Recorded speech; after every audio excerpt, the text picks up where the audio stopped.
নমস্কার, আমি তরুণ ঘোষ। সারা বাংলাদেশ জুড়ে এখন লুটতরাজের রাজত্ব চলছে। একটা কোনো ইস্যু খাড়া করে দেওয়া হচ্ছে, খাড়া করে দিয়ে চালাও লুটতরাজ। কালকে কেএফসি যত আছে, আপনার পেপসি, কেএফসি, বাটা, সব বিভিন্ন বাংলাদেশের ৫-৭টা অঞ্চলে সমস্ত দোকানগুলোকে লুট করা হয়েছে। কারণ কি? ইসরায়েলের প্রতি বিরোধিতা। তাই ইসরায়েলের প্রতি যদি রাগ হয়, ওই যে জুতো ফুতো তোমরা মারছো ভাই, জুতো ফুতো না মেরে সকালবেলা যে ভিডিওটা আমি করেছি, যাও না একবার প্যালেস্তাইনদের পাশে দাঁড়াও, গিয়ে তাদের সঙ্গে সহযোদ্ধা হও। কিন্তু বিশ্বের কেউ এগুলো ভালো চোখে দেখছে না। শেষে কি অবস্থা হবে আমি বলছি, আগে খবরগুলো বলে দিই, আর শেষে বলবো আপনাদের এই যে মাথায় যিনি বসে আছে ইউনুস, তিনি কত বড় বাটপার। ঘরে আপনার শীতেল চোর, আপনি খুঁজে বেড়াচ্ছেন দারোগা নিয়ে বাইরে চোর খুঁজছেন, ঘরে শীতেল চোর বসে আছে। আমি পরে আসছি, সে বড় মজার খবর, আমি পরে আসছি। আচ্ছা, ইউএসএ অ্যালার্ট করেছে। ইউএসএ অ্যালার্ট অন বাংলাদেশ নিয়ে সতর্কতা জারি আমেরিকার। লিখেছে হচ্ছে হিন্দুস্তান টাইমস। একদিকে আমেরিকার থেকে সাহায্য চায় বাংলাদেশ, ইউনুস চিঠি লেখেন ডোনাল্ড ট্রাম্পকে। ইলন মাস্কের স্টারলিং ইন্টারনেট নিয়ে লাফালাফি করে বাংলাদেশিরা। আবার সেই বাংলাদেশিদেরই অনেকে সহ্য করতে পারে না আমেরিকাকে। তাদের কাছে আইডল হলো নিহত জঙ্গি নেতা Osama bin Laden. ৭ April Bangladesh জুড়ে ইসরায়েল বিরোধী প্রতিবাদে সামিল বিভিন্ন ছাত্র সংগঠন এবং মৌলবাদী সংগঠনগুলি। ঢাকায় মার্কিন দূতাবাসের সামনে প্রতিবাদ মিছিল বিক্ষোভ দেখায় তারা।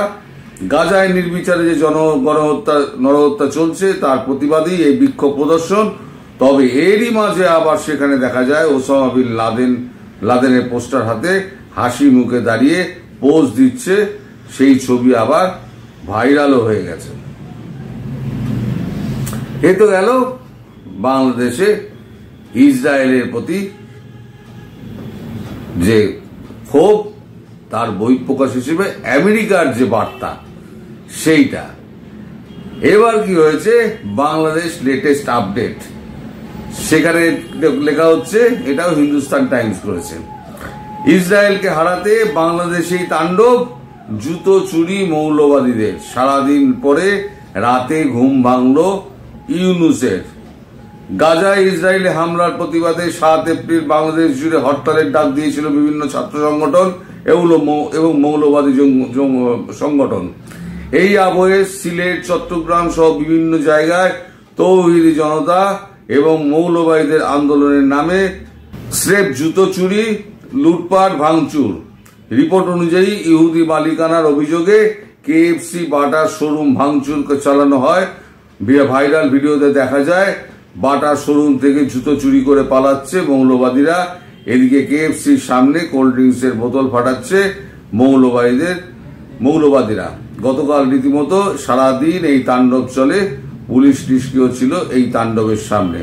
এদিন কার্যত চোখ বন্ধ করে থাকার পরে তাণ্ডব নিয়ে রাতের দিকে মুখ খোলেন বাংলাদেশের প্রধান উপদেষ্টা। সারাদিন ঘুমিয়েছিল, রাত্রিবেলা তার ঘুম ভেঙেছে। এক ফেসবুক পোস্টে তিনি দাবি করেন লুটপাট ভাঙচুরের ঘটনায় জড়িতদের পুলিশ গ্রেপ্তার করবে। আরে পুলিশ তো সামনে ছিল, পুলিশ কি করবে? পুলিশের ক্ষমতা আছে।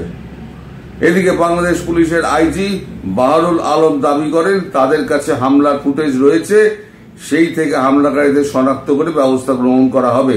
যখন সামনে ছিল তখন ধরতে পারলো না, এখন ফুটেজ দেখে ধরা হবে। এদিকে বাংলাদেশে বিনিয়োগ করার জন্য আন্তর্জাতিক সংস্থাগুলিকে আহ্বান জানানো হয়েছে। এই নিয়ে সম্মেলন হওয়ার কথা। আর তার আগে বাংলাদেশের এহেন রূপ দেখে স্তম্ভিত বাংলাদেশিরাই এই হামলাকে অত্যন্ত দুর্ভাগ্যজনক আখ্যা দিয়েছেন বাংলাদেশের বিনিয়োগ উন্নয়ন কর্তৃপক্ষের এক্সিকিউটিভ চেয়ারম্যান অশোক চৌধুরী আশিক মোহাম্মদ বিন হারু। দেখুন ভিডিওগুলো একটুখানি দেখুন, অল্প অল্প করে আমি সাউন্ডটাকে কেটে দিয়েছি, ভিডিওগুলো দেখুন। ভিডিওগুলো দেখলে সাউন্ড কেটে দিয়েছি এই কারণে যে কিছু অশ্লীল গালাগাল ছিল, তার জন্য আমি সাউন্ডটাকে অফ করে দিয়েছি। ভিডিওগুলো নির্বাক চিত্র, আপনারা টুকরো টুকরো খণ্ডচিত্র দেখুন।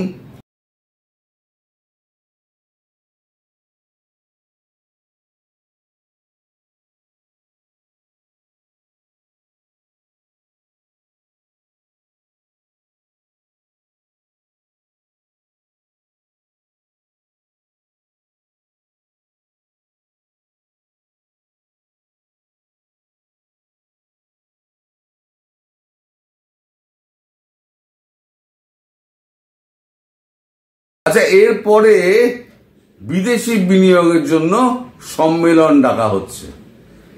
এরপরে কোনো বিদেশি বিনিয়োগ আসতে পারে? বিদেশি বিনিয়োগ আর বাংলাদেশের মধ্যে দূরত্ব হচ্ছে মঙ্গল গ্রহের সঙ্গে বাংলাদেশের দূরত্ব যা। আগামী 25-50 বছর বাংলাদেশের কপালে বিদেশি বিনিয়োগের কোনো আশা আমি দেখছি না। আমি কেন, খোদ বাংলাদেশিরাই দেখছে না, কারণ যে তাণ্ডব আপনারা মাছিয়ে রেখে দিয়েছেন। আর সব থেকে বড় বাটপার এখানে যেটা হলো, সে হলো আমাদের মোহাম্মদ ইউনুস। তিনি আবার এক কাণ্ড করেছেন। তিনি ইসরায়েল থেকে পুরস্কার পেয়ে সেটাকে ইউনেস্কোর বলে চালিয়ে দিয়েছেন। এই আমি বলছি না, কিন্তু আপনাদের কাগজেই বেরিয়েছে, আমায় গুজববাজ বলবেন না। আপনাদের যুগান্তর কাগজে বেরিয়েছে, ইসরায়েল থেকে পুরস্কার পেয়ে ইউনেস্কোর বলে চালালেন ডক্টর ইউনুস। ঘটনাটা একটু পুরনো, কিন্তু এই ঘটনার অবতারণা এই কারণে করা হচ্ছে যে ইসরায়েলের নামে তো এত কিছু হচ্ছে। ইসরায়েলের থেকে যদি এখন উনি পুরস্কারটা নেন, তাহলে পরে তো ওনার বদনাম হবে, দেশে উনি ফিরতে পারবেন না। এটা মার্চ মাসের ঘটনা। তাই উনি ইসরায়েলের থেকে পুরস্কার নিয়ে উনি চালিয়ে দিয়েছেন ইউনেস্কোর নামে। এবার ইউনেস্কো কি বলছে শুনুন। ইসরায়েলি এক ভাস্করের দোয়া টি অফ পিস পুরস্কারটি জাতিসংঘের শিক্ষা, বিজ্ঞান ও সংস্কৃতি বিষয়ক শীর্ষ সংস্থা ইউনেস্কোর পুরস্কার বলে দাবি করেছেন নোবেলজয়ী ডক্টর মোহাম্মদ ইউনুস। ইউনুস সেন্টার থেকে 21শে মার্চ এক সংবাদ বিজ্ঞপ্তিতে এ দাবি করা হয়েছিল, কিন্তু বুধবার জানা গেল সেই তথ্য ভিন্ন।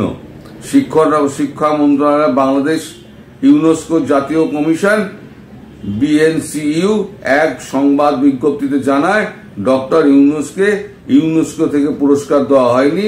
এই নিয়ে ডক্টর ইউনুসের প্রচারণা ও পরিকল্পিত মিথ্যাচার করেছেন। তার মানে বুঝুন কত বড় বাটপারের হাতে আপনারা পড়েছেন।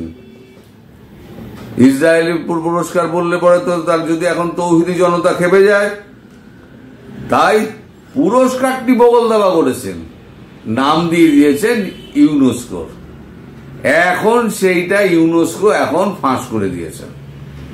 এই খবরটা হচ্ছে মার্চ মাসের খবর, কিন্তু যেহেতু এর সঙ্গে ইসরায়েলের সম্পর্ক এখন আছে, ইসরায়েলি প্রোডাক্ট বয়কট করার জন্য চারদিকে ভাঙচুর হচ্ছে, তৌহিদি জনতা এখন খেপে গেছে, মৌলবাদীরা খেপে গেছে। তাই আমার মনে হলো এই পুরনো খবরটা এইখানে লাগিয়ে দেওয়াটা ভালো, একেবারে সময় উপযোগী হবে। যে এই বাটপারটা ইসরায়েলের থেকে পুরস্কার নিয়ে ইউনেস্কোর ঘাড়ে চাপিয়ে দিয়ে বগল দাবা করে পুরস্কার আর পুরস্কারের অর্থ পকেটে ভরে নিয়ে চলে এসছে। আপনারা যে বাটপারের হাতে পড়েছেন না, এখন বুঝতে পারছেন না, আর কয়েক মাস বাদে আপনারা বুঝতে পারবেন। আপনাদের কাছে না থাকবে খাদ্য, না থাকবে বিদ্যুৎ, না থাকবে অন্য দেশে ঢোকার ব্যবস্থা। তাহলে পরে কি হবে? দেশে বসে আপনারা তিলে তিলে ক্ষয় হবেন। আপনাদের ভবিষ্যৎ কিন্তু ওইখানে লেখা রয়েছে। সুতরাং এখনো বলছি, সাবধান হন। বাংলাদেশের মানুষকে একটু শান্তি দিন, আপনারা নিজেরা শান্তিতে থাকার চেষ্টা করুন, তাহলে পরে আপনাদের পক্ষে ভালো, বাংলাদেশের পক্ষে ভালো। আর না হলে পরে ঈশ্বর জানে সবকিছু। সবাই ভালো থাকবেন, সুস্থ থাকবেন এবং সাবধানে থাকবেন। নমস্কার।